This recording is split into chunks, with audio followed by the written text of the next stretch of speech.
Hello student, स्वागत है आप सभी का मेरे यूट्यूब चैनल पे। फ्रेंड्स, आज हम सभी देखेंगे 12th क्लास का मैथ में से फर्स्ट चैप्टर यानी कि mathematics logic. Mathematics logic it is a very very easy chapter. ठीक है, ये एक बहुत ही इजी चैप्टर है और आपको समझने में आसानी के मैं आपको ट्रिक के साथ ये चैप्टर आपका क्लियर करूँगी। ठीक है, तो फर्स्ट ऑफ ऑल मैं आपसे क्वेश्चन पूछती हूँ कि mathematics logic, what is the meaning of the logic. यदि आपको मीनिंग समझता है लॉजिक का तो यह चैप्टर आप सभी के लिए बहुत इजी है। ठीक है, तो जैसे कि हम सभी को पता है, हमने फर्स्ट क्लास से 10th तक स्टडी करी है इंग्लिश की, मैथ की। I am right?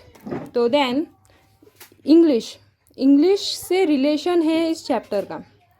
मैं देखना चाहती हूँ कि आपको 8th क्लास का, 9th क्लास का, 10th क्लास का इंग्लिश आता है कि नहीं। इस चैप्टर में हमारे को इससे पता लगता है। यदि आपका बेसिक, मैं वो नहीं बोल रही कि आपको इंग्लिश परफेक्ट आना चाहिए, मैं सिर्फ यही बोल रही हूँ कि आपको कम से कम परफेक्ट बेसिक तो इंग्लिश का आना ही ज़रूरी है। और यदि डोंट वरी, आप चिंता मत करो, यदि आपको इंग्लिश नहीं भी आती है बेसिक की तो मैं आपको इसमें इजीली समझाऊंगी। ठीक है, तो सबसे पहले हम स्टार्टिंग करते हैं मैथमेटिक्स लॉजिक की। सबसे पहले हम देखते हैं कि चैप्टर कितने मार्क्स को आता है आपको। ठीक है, तो ये मार्क विथ ऑप्शन में आपको 8 मार्क्स के लिए आता है। मार्क विथ ऑप्शन में 8 मार्क्स को आता है, या फिर आपको 6 मार्क्स के लिए आता है। ठीक है, तो इस लेसन का नाम ही देखो कितना अच्छा है, मैथमेटिक्स लॉजिक। हम इसमें यानी इतना हमारे को, जैसे कि एक मैथ को भी देखें हम तो उसमें सॉल्व करना पड़ता है बहुत। ये एक ही चैप्टर है 12th क्लास में जिसे हमें सॉल्व नहीं बल्कि एक लॉजिक के थ्रू उसके आंसर देना पड़ता है कि नहीं। कितना सिंपल बात बोलो, यानी कि कितना लॉजिक, एक लॉजिक की तरह हमें इसे स्टार्ट करेंगे। ठीक है, तो फर्स्ट ऑफ ऑल मैं यदि आपसे पूछती हूँ कि सेंटेंस हम किसको बोलते हैं, व्हाट इज़ अ सेंटेंस। यदि हमने इंग्लिश में 8th क्लास में स्टडी करी है सेंटेंस और what is the statement, right. तो यदि आप में से कोई बता सकते हैं कि सेंटेंस और स्टेटमेंट यानी क्या होता है। सेंटेंस यानी स्टेटमेंट। आपको इस चैप्टर यदि मैं पढ़ा रही हूँ, यदि आपको खुद को समझ आएगा कि 8वीं क्लास में आपने इंग्लिश की कितनी स्टडी करें, आप कितने पानी में हो, ये आपको खुद पता लगेगा। ठीक है, तो अपना क्या चालू था, सेंटेंस, राइट। तो सेंटेंस एंड स्टेटमेंट का मतलब बताओ पहले मुझे। तो देखो, सेंटेंस यानी क्या होता है, जिसमें हम क्या दे सकते हैं, जिसमें हम ऑर्डर दे सकते हैं, सजेशन दे सकते हैं, या फिर जानते हो आपको इतना भी समझ रहे हो तो मुझे सबसे पहले ये बताओ कि सेंटेंस के कितने टाइप्स हैं। What is the types of sentence. Fast, बिल्कुल फास्ट बताओ, what is the types of sentence. Simple सी बात है, हमने 8th क्लास में स्टडी करी है कि सेंटेंस के टाइप्स पता है हम सभी को। उसमें से यदि हम फर्स्ट टाइप देखते हो तो एक्सक्लेमेटरी, इंटरोगेटिव, इस तरह, राइट। तो आपको इतना डिटेल में भी नहीं जाना पड़ेगा इंग्लिश में, सबसे इम्पॉर्टेंट है इसमें एक्सक्लेमेटरी और इंटरोगेटिव है। ठीक है, तो हमारा चलता है सेंटेंस। सेंटेंस यानी जो वो सेंटेंस जिसमें हम कमांड, ऑर्डर, जिसमें एक्सक्लेमेटरी साइन, इंटरोगेटिव, जिसमें हम सजेशन दे रहे हैं, it is called sentence, not a statement. Focus this point. Sentence यानी क्या होता है, जिसमें हम interrogative, exclamatory, command, order and suggestion दे रहे हैं, इसी को हम क्या बोलते हैं, सेंटेंस बोलते हैं। ठीक है, और आप बोलोगे अब स्टेटमेंट यानी क्या है। स्टेटमेंट और सेंटेंस में बहुत अंतर है, धरती और आसमान का अंतर है। इसको आप अपोजिट में नहीं समझ सकते हो, क्योंकि स्टेटमेंट यानी कि उसको हम एक तरीके से डिक्लेरेटिव भी बोल सकते हैं। अब आप बोलोगे what is the meaning of the declarative, right. तो देखो, एक सिंपल सी भाषा में यदि हम समझते हैं तो स्टेटमेंट यानी कि वो स्टेटमेंट वो या ट्रू भी हो सकती है या फिर फॉल्स भी हो सकती है, लेकिन हमें लगे कि नहीं बा ये क्या है, सच है, ये है, ऐसा नहीं। जिसमें यानी एक सिंपल सी बात बोलो, आप सेंटेंस समझ लो या फिर स्टेटमेंट, आप दोनों में से कुछ एक समझ लेते हो तो आपको उसमें से एक आ ही जाता है। फॉर एग्जाम्पल, यदि मैं सेंटेंस समझती हूँ, सेंटेंस यदि हम समझते हैं तो उसमें क्या होगा, हमारे को मालूम है सेंटेंस यानी क्या होता है, जिसमें इंटरोगेटिव, एक्सक्लेमेटरी, कमांड, ऑर्डर और सजेशन आती है, उसको हम क्या बोलते हैं बच्चों, स्टेटमेंट बोलते हैं। स्टेटमेंट बोलते हैं क्या, सेंटेंस बोलते हैं। इसमें कंफ्यूज हो जाते हैं, इसलिए एक ही वर्ड से याद रखो, क्या कि जिसमें हम इंटरोगेटिव साइन आ जाता है, एक्सक्लेमेटरी साइन आ जाता है, जिसमें कमांड आ जाती है, जिसमें ऑर्डर आ जाता है, जिसमें सजेशन आ जाता है, इन सभी को हम क्या बोलते हैं, इन सभी को हम क्या बोलते हैं, सेंटेंस बोलते हैं। जिसमें ये सब आ रही है ना, कमांड आ रही है, ऑर्डर आ रही है, सजेशन आ रही है, उसको हम क्या बोलते हैं, सेंटेंस। और इसका अपोजिट जिसमें ये सब नहीं आ रहा है, यानी कि interrogative, exclamatory, command, order and suggestion, ये सब में से क्या कुछ भी नहीं आ रहा है, इसको हम क्या बोलते हैं, स्टेटमेंट। समझे इतना आपको परफेक्ट? ठीक है, फिर तो देखो स्टार्टिंग अप करते हैं हम लेसन की परफेक्ट से, अच्छे से पढ़ो, ठीक है। मैथमेटिक्स लॉजिक्स 8 मार्क्स को है, हमने देखे सेंटेंस देख रहे थे इसमें। फर्स्ट ऑफ ऑल हम क्या देख रहे थे, सेंटेंस। सेंटेंस यानी कि जिसमें interrogative, exclamatory, command, order, suggestion ये सब आ रहा है तो उसको हम क्या बोलते हैं, सेंटेंस। लेकिन स्टेटमेंट में interrogative, exclamatory, command, order, suggestion are not statement. यदि ये सब आते हैं तो वो स्टेटमेंट नहीं है। नहीं समझ रहा, कोई बात नहीं, मैं आपको एग्जाम्पल के थ्रू समझाती हूँ, ठीक है। फॉर एग्जाम्पल यदि मैं बोलती हूँ कि व्हाट इज़ योर नेम, मैं आपसे पूछ रही हूँ कि व्हाट इज़ योर नेम, क्या है, देखो एग्जाम्पल के थ्रू समझ रहे हैं, ठीक है। क्या पूछ रही हूँ मैं, व्हाट इज़ योर नेम। इस सेंटेंस में हमारे को क्या दिख रहा है, मैंने पूछी थी व्हाट इज़ योर नेम। इसमें आपको आपका नाम नहीं बताने का है, मैं इसे बता रही हूँ एग्जाम्पल के थ्रू आपको समझा रही हूँ कि what is your name. For example sentence है कि स्टेटमेंट है, what is your name. Last में देखो एक्स्ट्रामेंट्री साइन है, कौन सा साइन है, एक्स्ट्रामेंट्री, कि देखो लास्ट में कौन सा साइन है, एक्स्ट्रामेंट्री, राइट। तो ये साइन दर्शाता क्या है हमारे को, जिस मैंने अभी बोली थी कि जिस सेंटेंस या फिर जिस स्टेटमेंट में एक्स्ट्रामेंट्री आ गया, ये काय में आता है, हमारा सेंटेंस में आता है, तो ये क्या होगी, इट इज़ अ सेंटेंस। अब तो हम एग्जाम्पल देखेंगे। फॉर एग्जाम्पल ऑफ, जैसे कि following sentence are not statement, ये बताओ कि इसमें से स्टेटमेंट है क्या, तो प्लीज़ गिव योर पेन। ये क्या है, सेंटेंस है, it is not statement because इसमें क्या आ रही है, इंटरोगेटिव आ रही है, right. Second question, what is your name, इसमें एक्स्ट्रामेंट्री साइन आ रहा है, इस वजह से यहाँ पे एक्स्ट्रामेंट्री साइन आ रहा है, इस वजह से ये भी क्या है, स्टेटमेंट नहीं है। Third example, how are you, इसमें भी क्या आ रहा है, एक्स्ट्रामेंट्री साइन आ रहा है, इसी वजह से ये भी क्या है, नहीं है, स्टेटमेंट नहीं है। फॉर एग्जाम्पल और थ्रू में यदि हमारे रिलेशन से बताती हूँ, तो हम कभी भी किसी को बोलते हैं ओपन द विंडो, क्या बोलते हैं हम, ओपन द विंडो। इसमें हमें कमांड भी नहीं है, इंटरोगेटिव भी नहीं है, फिर ये है क्या, सिंपल सी बातें, ओपन द विंडो। इसमें हम क्या दे रहे हैं, किसी को ऑर्डर दे रहे हैं, नॉट अ सजेशन, इसमें हम ऑर्डर दे रहे हैं, ओपन द विंडो, राइट। जिसमें हम ऑर्डर दे रहे हैं वो भी क्या है, वो सेंटेंस है, वो भी स्टेटमेंट है क्या, नहीं। फॉर एग्जाम्पल और देखें तो सिट डाउन, इसमें मैं क्या दे रही हूँ, नीचे बैठ जाओ, नीचे बैठ जाओ, इसमें मैं क्या दे रही हूँ, आप सबको ऑर्डर दे रही हो, सिट डाउन। मैम, हम क्लास में जब आते हैं मैम बोलते हैं, मैम आते हम बोलते हैं, फिर मैम बोलते हैं हमारे को सिट डाउन, राइट। तो उसमें हम नीचे बैठते हैं, वो तरीके से वो मैडम हमारे को क्या देती है, उस कंडीशन में हमारे को एक ऑर्डर देती है, राइट। वो उस रिलेशन हमारा मैथ से जुड़ जाता है, ठीक है। तो यहाँ पे क्या हुआ हमारा, ये भी क्या हुआ, एक सेंटेंस हुआ, नॉट अ स्टेटमेंट। फिर स्टेटमेंट है क्या, तो हम अब स्टेटमेंट के एग्जाम्पल देखते हैं, ठीक है। तो ये देखो example of statement, sun rise in the east, क्या बोल रहा है वो, sun rise in the east, सही। पहले तो बताओ स्टेटमेंट है क्या, कि सेंटेंस है। आपको नहीं समझा तो पहले देखना, इसमें इंटरोगेटिव साइन भी नहीं है, एक्स्ट्रामेटरी साइन भी नहीं है, कमांड भी नहीं है, ऑर्डर भी नहीं है, और सजेशन भी नहीं है। That is a simple meaning, it is a statement, right. Now तो sun rise in the east, sun rise होता है ईस्ट में, ये सच्ची बात है, that is meanings that it is a statement, right. Now 5 × 2 = 10। अब मुझे बताओ 5 × 2 = 10 है, तो ये 5 × 2 यार = 10 होता ही है ना, हकीकत में 5 × 2 = 10 होता है। और इसमें ऑर्डर भी नहीं है, सजेशन भी नहीं है, कमांड भी नहीं है, एक्स्ट्रामेंट्री भी नहीं है, सजेशन भी नहीं है, that is meanings that it is a statement. समझा गया, ठीक है। नहीं समझा तो मैं आपको एक और एग्जाम्पल के थ्रू समझा दी हूँ। For example, Mumbai is the capital of Maharashtra, Mumbai is the capital of Maharashtra. तो इसमें देखो ऑर्डर भी नहीं है, सजेशन भी नहीं है, नॉट अ एक्स्ट्रामेटरी साइन। और यहाँ पे क्या हो रहा है, Mumbai is the capital of Maharashtra, it is right. Mumbai ये क्या है, कैपिटल है किसकी, महाराष्ट्र की, that is meanings that it is a statement.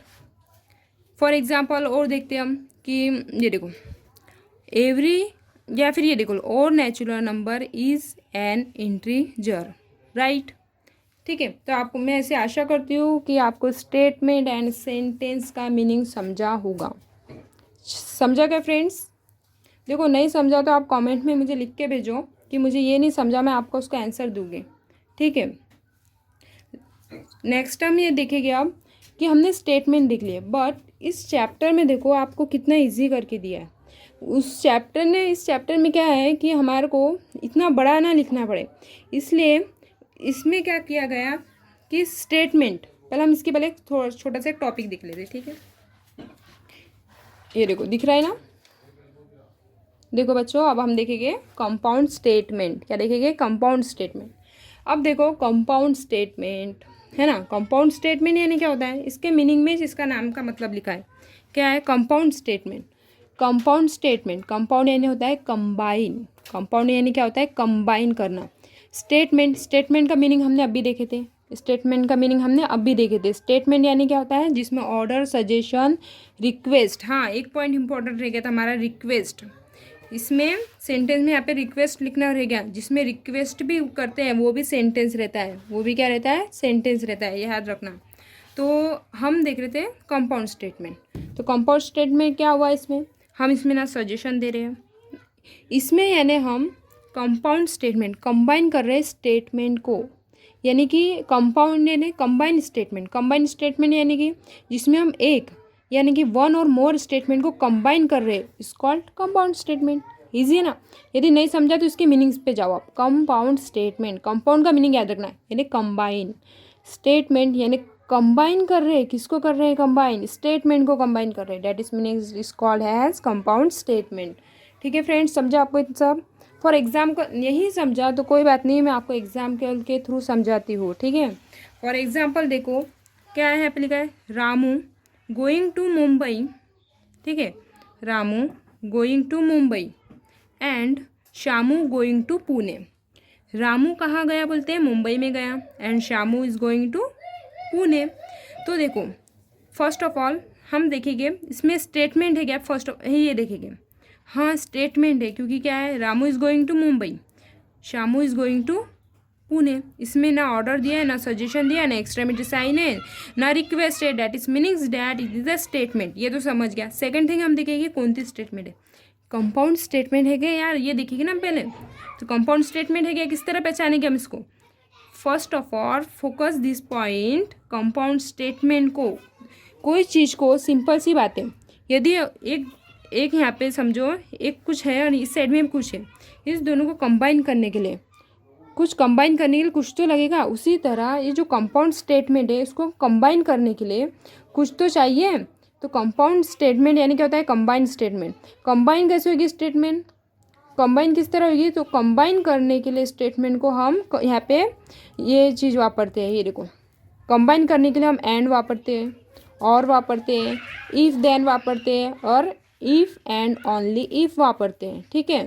तो फॉर एग्जाम्पल के थ्रू समझते हैं क्या हमारा फॉर एग्जाम्पल। फर्स्ट एग्जाम्पल देखे थे हमने, Ramu is going to Mumbai and Shamu is going to Pune. तो डैट इज मीनिंग्स डैट इस स्टेटमेंट में क्या कंबाइन करने के लिए हमने क्या कौन सा कंजक्शन वापरे एग्जाम्पल थ्रू। फॉर एग्जाम्पल ये एंड, ये देखो एंड वापरे ना हमने, इसको ये दो अलग अलग स्टेटमेंट को कंबाइन करने के लिए एक शब्द जोड़े एंड। नहीं तो यदि एंड ही नहीं जोड़ते तो ये शब्द, ये किस तरह स्टेटमेंट बनता था, किस तरह का बनता था? Ramu is going to Mumbai, Shamu is going to Pune. तो इसमें कंबाइन हो रहा क्या, वो तो एक ही स्टेटमेंट होगी डायरेक्टली बोलो तो। कंपाउंड स्टेटमेंट का यही तो मतलब है कि इसमें हमें कंबाइन कर रहे हैं, कंबाइन करने के लिए हम ये कंजक्शन ये वापरते हैं, एंड और if then if and only if. 8th class में स्टडी करे होंगे, लेकिन हमारे को इसमें सिर्फ 4 ही इसकी आवश्यकता है, ठीक है। तो देखो Ramu is going to Mumbai and Shamu is going to Pune, इसके लिए हमने क्या वापरे? एंड। तो इसमें फर्स्ट स्टेटमेंट क्या है? Ramu going to Mumbai. Second statement क्या है? Shamu going to Pune. इन दोनों अलग अलग स्टेटमेंट को एक करने के लिए हमने क्या वापरे? एंड वापरे। सिंपल सी भाषा में समझा रही हूँ, समझो, ठीक है। क्या वापरे हमने? एंड वापरे, ठीक है। तो यानी कि ये कौन सी स्टेटमेंट होगी, कौन सी स्टेटमेंट होगी? It is a compound statement, it is a compound statement, ठीक है। नाउ फॉर एग्जाम्पल हम दूसरा भी देखते हैं यदि, तो देखो 2 इज़ एन इवन नंबर, 2 क्या है बोलते हैं? इवन नंबर है, and 25 is a perfect square. तो देखो इसमें क्या हुआ, एंड इस दोनों अलग अलग स्टेटमेंट है, हमारे को अलग ही दिख रही ना। 2 is a even number, 25 is a perfect square. और यदि आपको स्टेटमेंट का अलग अलग स्टेटमेंट पहचानना नहीं आती है तो सिंपल सी बात है, ये देख लेना, इसमें से कोई एक दिखा तो उसके आगे की स्टेटमेंट एक होगी, उसके आगे की स्टेटमेंट दूसरी होगी। इसमें क्या है, एंड है, यानी इसके ये पहली स्टेटमेंट, ये दूसरी स्टेटमेंट। इसमें से पहले स्टेटमेंट क्या हुई हमारी, 2 इज़ एन इवन नंबर, और सेकंड स्टेटमेंट क्या हुई, 25 इज़ अ परफेक्ट स्क्वायर। इन दोनों को कंबाइन करने के लिए हमने यहाँ पे क्या वापरे, यहाँ पे हमने एंड वापरे, यानी कि it is a compound statement, it is a compound statement. ठीक है, समझा? समझा क्या?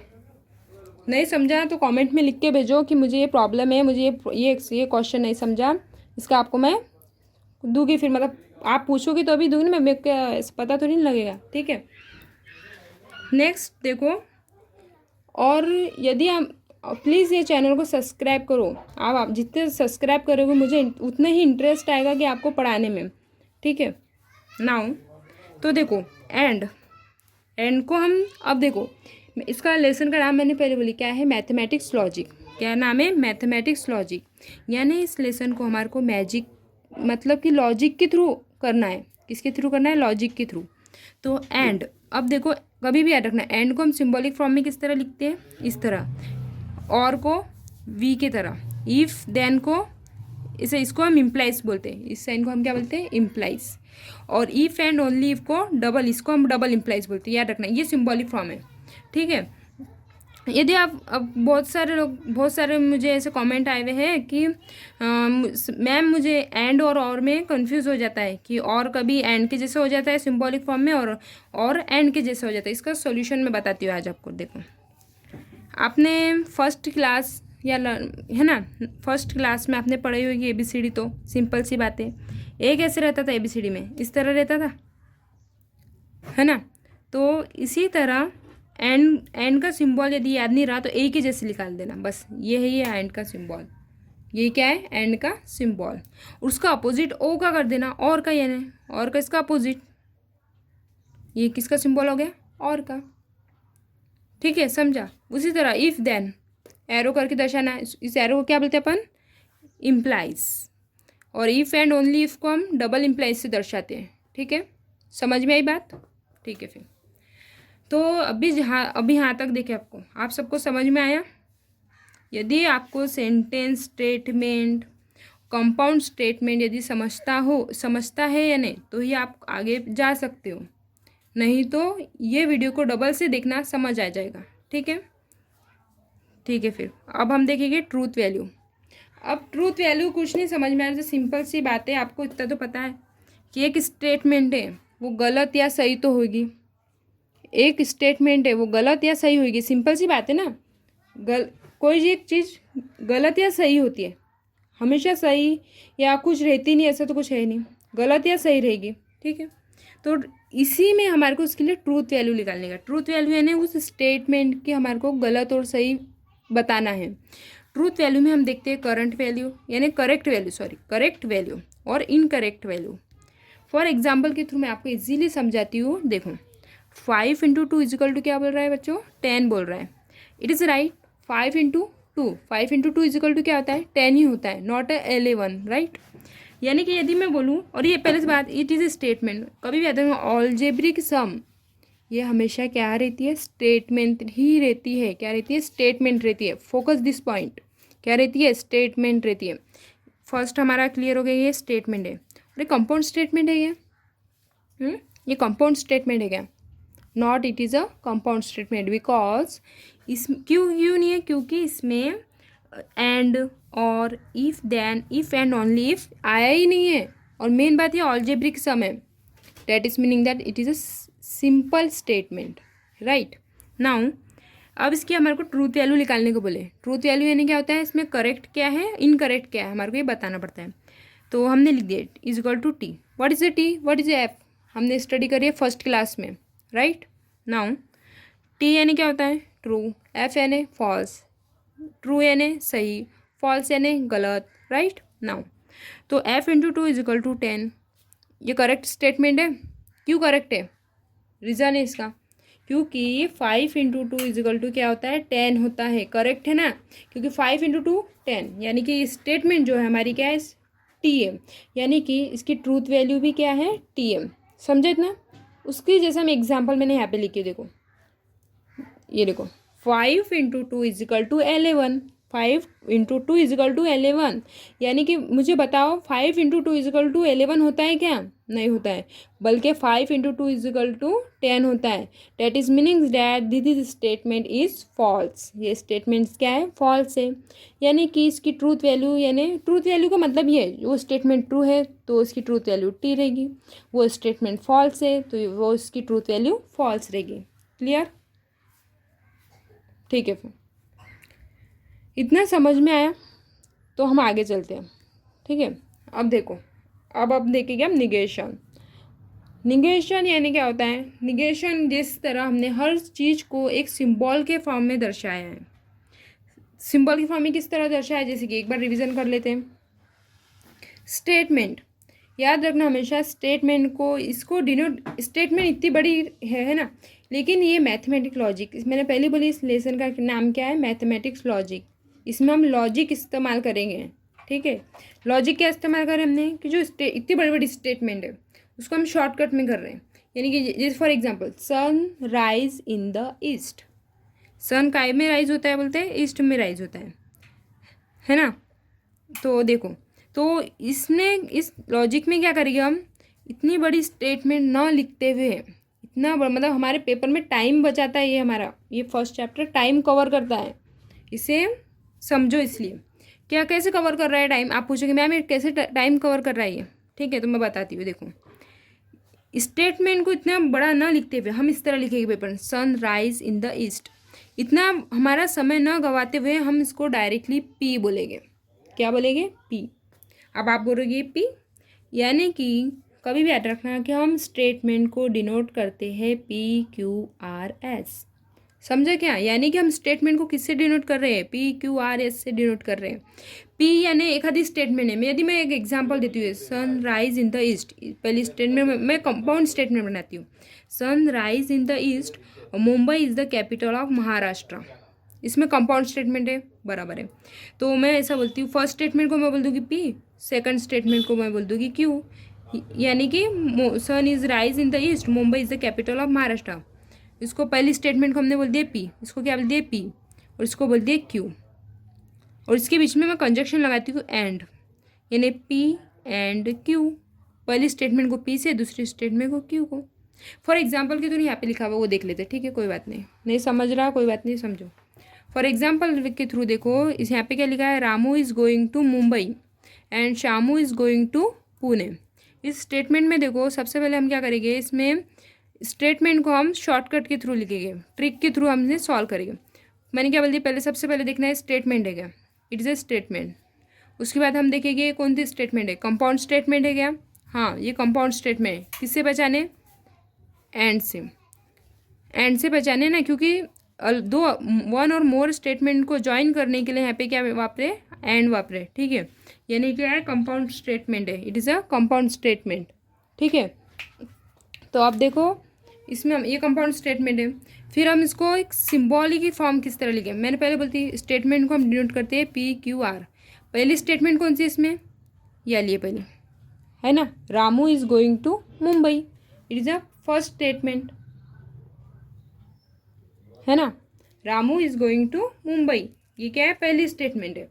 उसी तरह Shyamu is going to Pune, ये सेकंड स्टेटमेंट, यानी कि हम पहले स्टेटमेंट को पी बोलेंगे, सेकंड स्टेटमेंट को क्यू बोलेंगे। यदि थर्ड स्टेटमेंट रहती तो उसको हम क्या बोलते थे, आर बोलते थे, क्या बोलते थे, आर। लेकिन यहाँ पे दो स्टेटमेंट है, Ramu is going to Mumbai, Shyamu is going to Pune, that is meaning dash P. देखो हमने लिख दिया पी, समझ रहे हैं पी कैसे लिखे, पी लिख दिया हमने फर्स्ट स्टेटमेंट का पी। एंड को देखो हमने बताई थी, मैंने आपको बताई थी, एंड को हम किससे दर्शाते हैं, सिंबॉलिक फॉर्म में दर्शाते हैं, बोली थी ना, एंड को किस तरह दर्शाते हैं हम, सिंबॉलिक फॉर्म में दर्शाते हैं। तो एंड को देखो हमने किस तरह का, हमारे को मालूम है एंड को भी हम सिंबॉलिक फॉर्म में किस तरह लिखते हैं, ये देखो एंड को हम लिखते हैं इस तरह।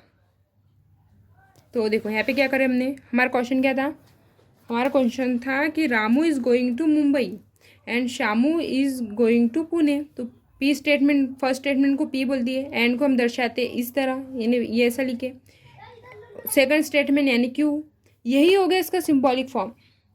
बोलो कितना ईजी है। यदि पेपर में सिंबॉलिक फॉर्म पूछे जाता है तो 2 मार्क्स के लिए पूछे जाता है। कितना सिंपल है।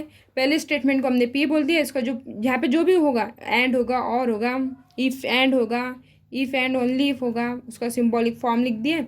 और सेकंड स्टेटमेंट क्या थी हमारी, Shyamu is going to Pune, second statement as it is लिख दिया।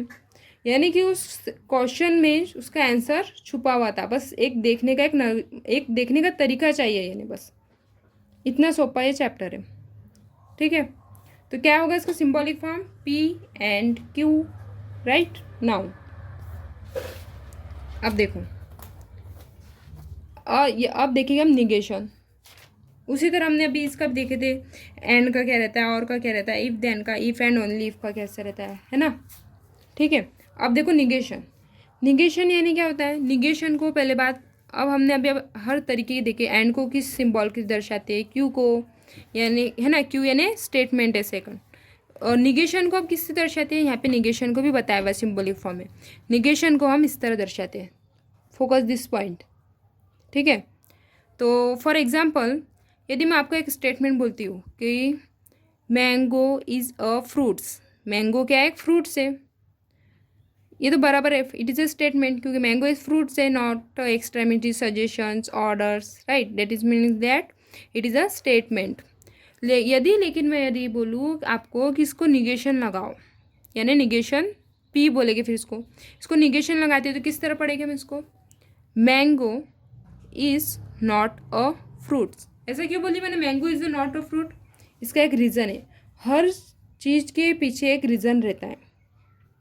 तो यहाँ पे नॉट कभी भी याद रखना, यदि आपको निगेशन बोले तो जो वर्ब है, वर्ब तो हमारे को पता है, मैंने पहले बोली थी 8वीं 9वीं का बेसिक लगेगा, यहाँ पे 5वीं का इंग्लिश का बेसिक लगा। वर्ब के बाद क्या आता है, निगेटिव वर्ब आता है, मतलब निगेटिव आता है वर्ब, निगेटिव इज, ये निगेटिव कौन कौन से याद रखना, no, not, never, nothing, neither, nor, नंदन। ठीक है, ये सब क्या है, निगेटिव लिस्ट में आते हैं। यहाँ पे क्या है, नॉट है, ये नॉट है, क्या है, निगेटिव वर्ब है, यानी कि एमिजार प्लस नॉट, है ना। तो इज है यहाँ पे, मैंगो इज, निगेटिव क्या है, नॉट, नहीं mango is not a fruits, ये हो गया इसका निगेशन पी। सिंपल है ना।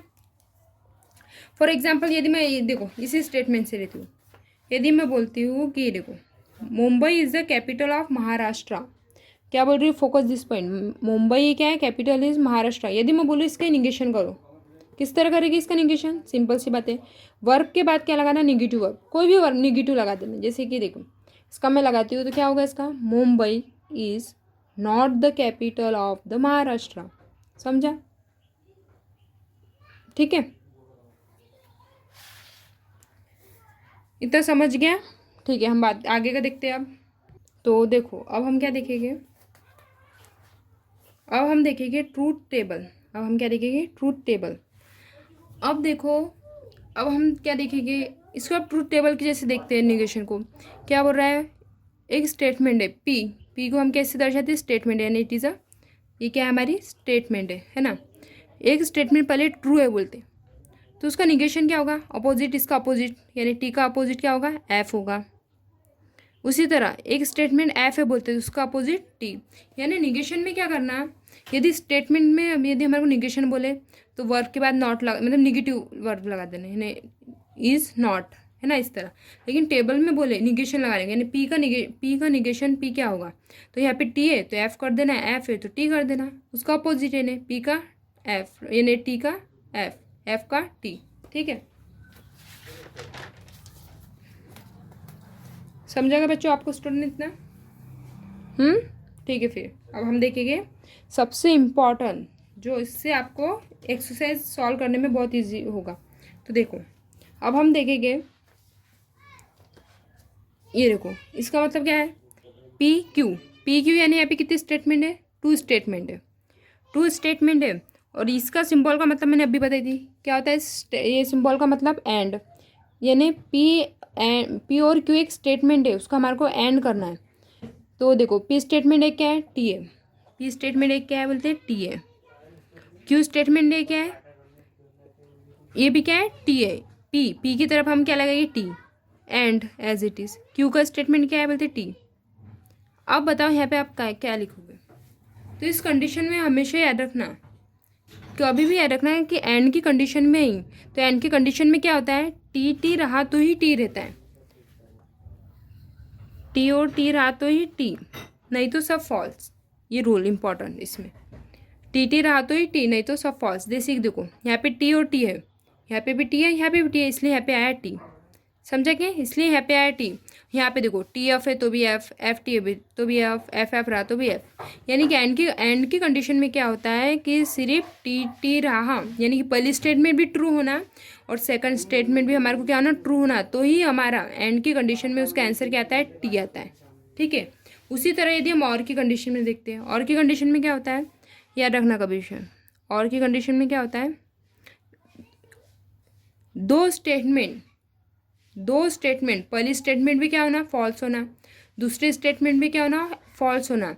यदि दोनों स्टेटमेंट फॉल्स है तो ही उसका आंसर एफ आता है, नहीं तो सब ट्रू। जैसे कि देखो यहाँ पे क्या था, एफ एफ था, इसलिए हमने एफ लिखे, लेकिन ये किसकी कंडीशन के लिए था, और था, इसलिए हमने और में क्या होता है, एफ एफ रहा तो एफ, एफ एफ है इसलिए एफ लिखे, बाकी में टी टी लिखे, क्यों, एफ टी है। यहाँ पे यदि एफ एफ होता तो एफ लिखते थे। यानी कि एंड की कंडीशन में क्या रहता है, टी टी रहा तो ही टी, नहीं तो सब फॉल्स, ऐसे याद रखो। और की कंडीशन में क्या रहता है, एफ एफ रहा, एफ रहा, यानी कि एफ एफ यानी क्या होता है, टी टी यानी क्या होता है, पहली स्टेटमेंट फॉल्स होना, सेकंड स्टेटमेंट फॉल्स होना, तो ही उसका और की कंडीशन में आंसर एफ आता है। यानी कि एंड में क्या होना, टी टी रहा तो ही टी, और में क्या होना, एफ एफ रहा तो ही एफ, नहीं तो सब टी टी, और की कंडीशन। उसी तरह अब हम इम्प्लाइज, इसको हमने देखो, इसको हम इम्प्लाइज बोलते हैं, हमने अभी बताए थे। इम्प्लाइज यानी क्या होता है, ये देखो इफ़ देन यानी इम्प्लाइज, इसको इस तरह, इफ़ देन को हम किससे दर्शाते हैं, सिंबॉलिक फॉर्म में, इस जैसे। तो इफ़ देन को देखेंगे यानी इम्प्लाइज को। और यदि एक स्टेटमेंट समझो ट्रू है और दूसरी स्टेटमेंट समझो ट्रू है, दो स्टेटमेंट ली मैंने यहाँ पे, कंपाउंड स्टेटमेंट, पहली स्टेटमेंट भी ट्रू है, दूसरी स्टेटमेंट भी ट्रू है, तो उसका आंसर क्या होगा, इम्प्लाइज की कंडीशन में क्या होगा।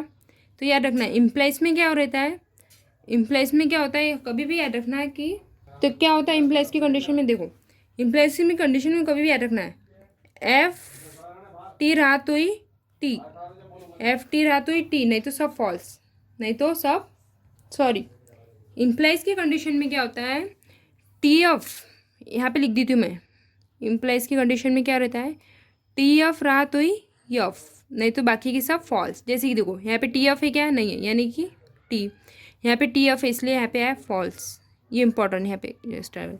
यहाँ पे आएगा टी एफ, नहीं आया इसलिए यहाँ पे टी, यहाँ पे एफ आया यानी टी।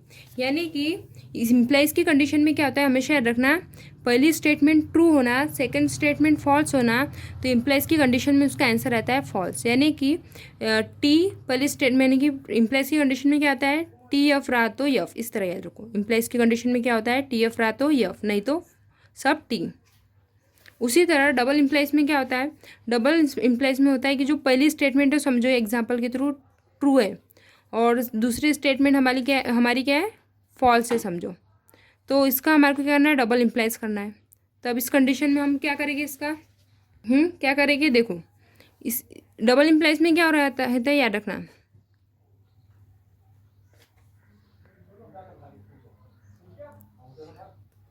सेम है तो क्या आएगा, सेम है तो क्या आएगा, हमेशा याद रखना, सेम है तो टी आएगा, क्या आएगा, टी आएगा, नहीं तो सब फॉल्स। फॉर एग्जाम्पल ये देखो यहाँ पे सेम है, ये सेम है, तो टी टी है, इम्प्लाइज डबल इम्प्लाइज की कंडीशन में क्या होता है, सेम रहा तो टी, यहाँ पे सेम है, पहली स्टेटमेंट भी ट्रू है, दूसरी स्टेटमेंट भी ट्रू है, यानी कि यहाँ पे क्या आएगा, यहाँ पे आएगा टी। उसी तरह यहाँ पे देखो, यहाँ पे सेम है क्या, नहीं है इसलिए फॉल्स आया, यहाँ पे भी सेम नहीं है इसलिए, यहाँ पे भी सेम नहीं है इसलिए फॉल्स आया। सेम रहा तो ही क्या आता है, इसमें टी आता है, ये दो सेम है यानी यहाँ पे वी एफ आएगा, ठीक है, ये सेम है तो यहाँ पे आया होगा टी, देखो यानी कि ये और ये, समझा। एक बार मैं डबल रिवीजन कर देती हूँ जिससे आपको समझ। तो किस तरह याद रखना, कभी भी याद रखना है कि एंड की कंडीशन में क्या होता है, टी टी रहा तो ही टी, नहीं तो सब फॉल्स। और की कंडीशन में क्या रहता है, एफ एफ रहा तो ही एफ, नहीं तो बाकी की सब टी। और पी इम्प्लाइज क्यू, यानी इम्प्लाइज की कंडीशन में क्या रहता है, इम्प्लाइज की कंडीशन में क्या रहता है, टी एफ रहा तो ही एफ, नहीं तो बाकी के सब टी। लेकिन डबल इम्प्लाइज में क्या होता है, सेम है तो टी, बाकी के सब फॉल्स। ठीक है, इस तरह आप याद कर सकते हो। ठीक है, तो यहाँ पे था हमारा पूरा बेसिक। ठीक है, समझा क्या बेसिक? ठीक है, फिर हम आगे का देखते हैं। अब हम जाएंगे एक्सरसाइज 1.1। मैं आपको एक्सरसाइज के थ्रू समझा देती हूँ। ठीक है, तो देखो एक्सरसाइज 1.1। इसमें क्वेश्चन किस तरह आ सकते हैं, आपको बोलेंगे सिंबॉलिक फॉर्म पूछ सकते हैं, या फिर आपको सिंबॉलिक फॉर्म से पूछ सकते हैं, ट्रूथ टेबल भी पूछ सकते हैं, या फिर ट्रूथ वैल्यू पूछ सकते हैं। इस तरह के इस पर क्वेश्चन आते हैं 2 मार्क्स के लिए। और उसके आगे भी मैं बताऊँगी, डायरेक्टली वो 5 मार्क्स को पूछता है यदि आया तो। ठीक है, तो देखो फर्स्ट क्वेश्चन क्या पूछता है हमारा कि state which of the followings are statement. ठीक है, ये इसने ऐसा पूछा कि हमारे को बोला कि ये स्टेटमेंट है कि नहीं बताओ। इसने डायरेक्टली बताया कि जो नीचे दिया हुआ है वो सब क्या स्टेटमेंट है। तो हमारे को इसमें बताने का है कि इन दिस केस में बताने का ये स्टेटमेंट है क्या, which of the following are statement, ये स्टेटमेंट दिया हुआ है बोलते हैं ना। तो जस्ट यानी तुम बताओ कि ये स्टेटमेंट है कि नहीं है, और उसकी ट्रूथ वैल्यू भी बताओ। यानी इसमें हमारे को 2 कंडीशन सॉल्व करना है, एक तो ये स्टेटमेंट है कि नहीं है ये हमारे को बताने का है, दूसरा हमारे को उसकी ट्रूथ वैल्यू निकालने का है। तो अभी हमने देखे कि ट्रूथ वैल्यू किस तरह निकालते हैं और इसके स्टेटमेंट है कि नहीं किस तरह पहचानते हैं, अभी देखे थे। ठीक है, तो फर्स्ट एग्जाम्पल हम देखते हैं। 5 + 4 = 13। क्या दिया हुआ है, 5 + 4 = 13। आप ही बताओ ये स्टेटमेंट ट्रू है क्या फॉल्स है। ये स्टेटमेंट है क्या, पहले हमेशा देखना है स्टेटमेंट है क्या। स्टेटमेंट है क्या, 5 + 4 = क्या होता है, 9 होता है। इधर तो 13 है, इधर तो क्या है 13 है। तो आप बोलेंगे ये स्टेटमेंट नहीं है। लेकिन मैंने अभी स्टार्टिंग में बताई थी कि कोई भी ऑलजेब्रिक सम ये क्या रहती है, स्टेटमेंट रहती है। तो ऑलजेब्रिक है ना, इस वजह से ये क्या होगी, स्टेटमेंट होगी। यानी कि इट इज़ अ स्टेटमेंट। और ये स्टेटमेंट फॉल्स है कि ट्रू है कि फॉल्स है, ये स्टेटमेंट ट्रू है कि फॉल्स है। तो ये स्टेटमेंट फॉल्स है, गलत है ना, क्योंकि 5 + 4 = 9 होता तो स्टेटमेंट ट्रू होती थी। लेकिन 5 + 4 = 13, यानी ये स्टेटमेंट क्या हमारी गलत है। यानी कि इट इज़ अ स्टेटमेंट, ये तो क्या है, इट इज़ अ स्टेटमेंट, और विच इज़ फॉल्स, ये क्या है, गलत है। Hence the truth value is false. ये स्टेटमेंट गलत है, इस वजह से इसकी ट्रूथ वैल्यू भी क्या होगी, फॉल्स होगी। सिंपल सी बात है। ठीक है, नाउ x - 3 = 14। क्या बोला उन्हें, x - 3 = 14।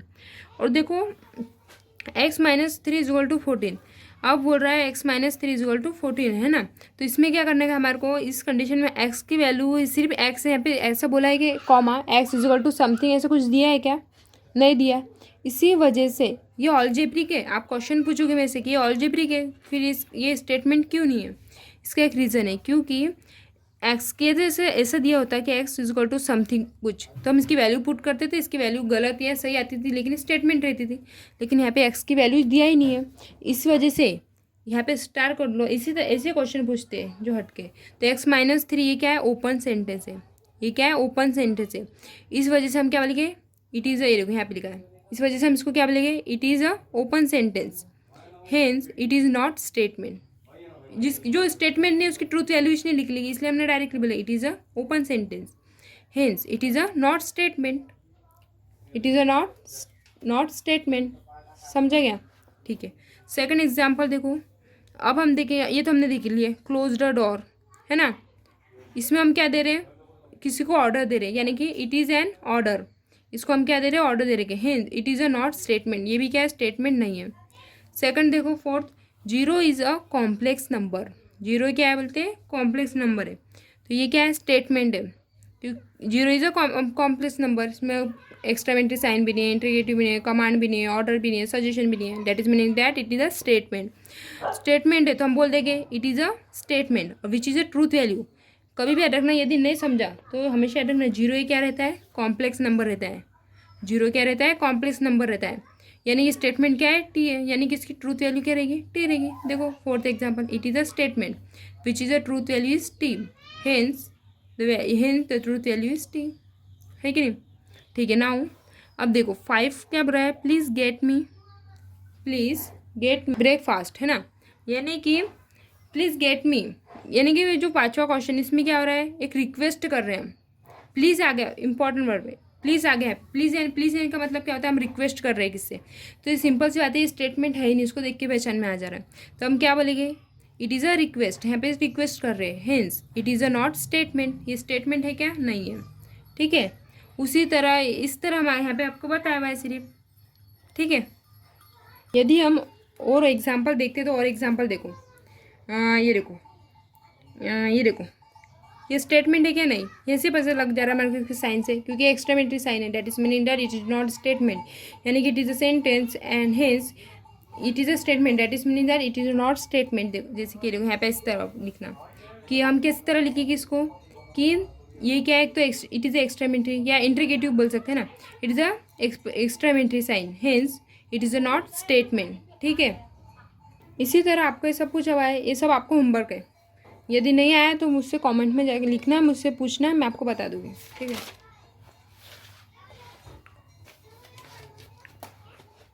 ये सब ऐसे ही है। ठीक है, अब देखो सेकंड क्वेश्चन किस तरह आ सकता है आपको, कि right the following compound statements of the symbolically. मैंने अभी बोली थी कि आपको सिम्बॉलिकली सिम्बॉल के फॉर्म में पूछ सकते हैं, तो हमने सीखे हुए यहाँ पे पहला स्टेटमेंट देखो, Nagpur is a Maharashtra and Chennai is a Tamil Nadu. तो सिंपल से आते हैं उसमें कंपाउंड स्टेटमेंट, किस तरह पहचाने आपने, एंड से इसमें दो अलग स्टेटमेंट को कंबाइन करके बनाया, यानी कंपाउंड स्टेटमेंट है। एक डाउट तो हमारा कंप्लीट हुआ। इसका सिंबॉलिक फॉर्म पूछे तो इसका सिंबॉलिक फॉर्म किस तरह होगा, पहले तो हम बोलते कि लेट, क्या बोलेंगे हम, let P is equal to Nagpur in Maharashtra, Q statement क्या है हमारी, चेन्नई इज़ अ तमिलनाडु, है ना। तो इसका symbolic form, the symbolic form क्या होगा, इसका सिंबॉलिक फॉर्म देखो, मैं डबल से लिख के बताती हूँ, नहीं समझ रहा तो देखो, पहली स्टेटमेंट को हम क्या बोलते हैं, P लिख लिए, एंड को सिंबॉलिक फॉर्म में किस तरह लिखते हैं हम, ऐसे, है ना। और सेकंड स्टेटमेंट हमारी क्या है, सेकंड स्टेटमेंट को हम किससे दर्शाते हैं, क्यू से, यानी क्यू। तो देखो P एंड Q, देखो इतना इजी था, समझा। उसी तरह देखो सेकंड, उसी तरह ये पूरे एग्जाम्पल आपको ऐसे बताए हुए जैसे कि देखो, इसी क्वेश्चन से हम 2-3 क्वेश्चन बना सकते हैं। ये देखो, यदि यहाँ पे ऐसा आता तो बताओ उसका आंसर क्या होता है, नागपुर इन महाराष्ट्र और चेन्नई इज इन तमिलनाडु। तो किस तरह होता था, सिंपल से आती, पहली स्टेटमेंट तो पीच रहती थी हमारी, है ना, पहली स्टेटमेंट क्या रहती थी, पी। यहाँ पे मैंने और लगाई, और को हम किससे दर्शाते हैं, सिंबॉलिक फॉर्म में, ऐसा। और Chennai is Tamil Nadu, second statement यानी क्यू, यानी इसका यदि यहाँ पे और होता तो कैसा लिखते थे हम इसको, सिंबॉलिक फॉर्म पी और क्यू। उसी तरह समझो यहाँ पे ऐसा लिखा रहता था कि if Nagpur in Maharashtra then Chennai is in Tamil Nadu, if then आ गया यहाँ पे, क्या आ गया यहाँ पे, इफ़ देन। ठीक है, जैसे कि एग्जाम्पल ये देखो, यहाँ पे समझेगा, the angle is a right angle if and only if it is a measure 90 degree. तो इसमें कंपाउंड स्टेटमेंट है, इसको कंबाइन करने के लिए हमने क्या लगाया, इफ़ एंड ओनली, इसको ऐसा बॉक्स कर लेना। ठीक है, तो इसमें पहली स्टेटमेंट क्या हुई, the angle is right angle. Second statement क्या हुई, it is measure of 90 degree. तो हमने बोल दिया let P is equal to, ये देखो यहाँ पे लिखा हुआ है, let P is equal to क्या है, the angle is a right angle. Second statement हमारी क्या थी, देखो क्या लिखा है, P is equal to the angle is a right angle. Second statement क्या थी हमारी, it is measure of 90 degree. इसका सिंबॉलिक फॉर्म पूछा था हमारे को, है ना। तो हमारे को मालूम है ये क्वेश्चन किस तरह का था, ये देखो, इफ़ एंड ओनली इफ था। तो सिंपल से आते, पहली स्टेटमेंट को हमने P बोल दिए, पहली स्टेटमेंट को हमने क्या बोल दिए, P बोल दिए। और इफ़ एंड ओनली इफ, है ना, इफ़ एंड ओनली इफ हम किस उसका सिंबॉलिक फॉर्म क्या है, इस तरह है। और सेकंड स्टेटमेंट हमारी क्यू थी, इसका सिंबॉलिक फॉर्म क्या होगा, P डबल इम्प्लाइज Q। इसी तरह सब बाकी के सब एग्जाम्पल है। ठीक है, इसकी प्रैक्टिस करो, नहीं आया तो मुझसे पूछो। ठीक है, देखो अब इसके जैसा आप दूसरा क्वेश्चन किस तरह पूछा जाता है वो देखो, if the statement P Q are true, P statement और Q स्टेटमेंट क्या बोलते हैं, ट्रू है, और R और S स्टेटमेंट है क्या है, फॉल्स है। तो इसका बोलते हैं ट्रूथ वैल्यू बताओ, क्या पूछे हमारे से इससे, इसकी ट्रूथ वैल्यू पूछा है। सबसे पहले हम लिखेंगे गिवन, क्या था हमारे को, ये लिख दिया हमने गिवन एज इट इज़।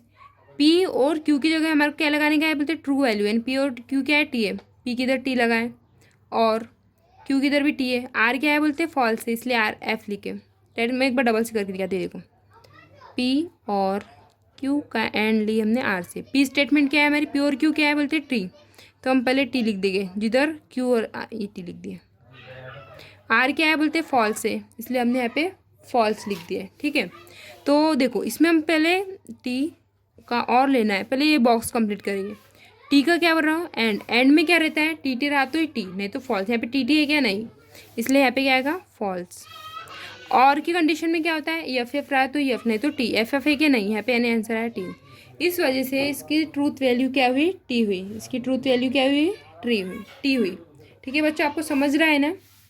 उसी तरह ये एग्जाम्पल है, यहाँ पे पी और क्यू की जगह हमने टी लगाए और आर एस की जगह हमने फॉल्स लगाए।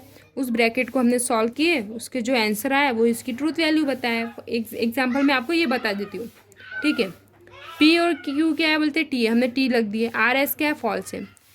इम्प्लाइज, देखो टी इम्प्लाइज टी, तो इम्प्लाइज की कंडीशन में मालूम है हमारे को क्या होता है, क्या होता है इम्प्लाइज की कंडीशन में, टी एफ रहा तो एफ, नहीं तो टी।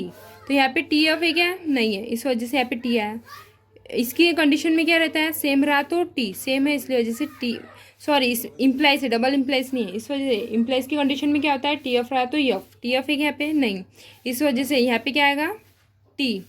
और यहाँ पे आगे हमने यहाँ तक आ गए। फिर और में क्या होता है, एफ एफ रहा तो एफ, नहीं तो टी, यहाँ पे टी आ गए। Hence the truth value is T, इसकी ट्रूथ वैल्यू क्या है, टी। देखो समझा कि आपको यहाँ तक। फिर देखो और इस पे इस तरह पे क्वेश्चन पूछ सकते हैं कि negation, right the following negation, negation बताओ। तो सिंपल निगेशन मैंने अभी बताई, वर्ब के बाद में नॉट निगेटिव वर्ब लगाने हैं। जैसे कि यहाँ पे Tirupati is not in, sorry यहाँ पे आगरा होना था। ठीक है, तो तिरुपति इज नॉट आगरा प्रदेश। ठीक है, यानी कि निगेटिव वर्ब, यदि निगेटिव वर्ब रहा तो उसको हटा देना। जैसे कि देखो यहाँ पे निगेटिव था नॉट, तो 3 is a root of the equation, यहाँ पे हमने नॉट हटा दिए, यानी निगेटिव स्टेटमेंट में निगेटिव आया तो उसको हटा देना। यदि निगेटिव नहीं है तो उसमें ऐड करना वर्ब के बाद में। ठीक है, इस तरह यहाँ पे हमारा ये टॉपिक कंप्लीट हुआ। इसके बाद हम क्या देखेंगे, इसकी ट्रूथ टेबल देखेंगे, हम ट्रूथ टेबल किस तरह निकालते हैं, और इस तरह के हम आगे क्वेश्चन देखेंगे। ठीक है, तो प्लीज़ ये चैनल को सब्सक्राइब करो और आपके इसको शेयर करो, सब्सक्राइब एंड शेयर। यदि आपको ये चैनल पसंद आया तो उसको सब्सक्राइब करो प्लीज़। ठीक है, और यदि आपको ऐसा लगता है कि मैं इसके आगे का चैप्टर पढ़ाना चाहूँ आपको, तो आप मुझे कमेंट में लिख के भेजो। ठीक है।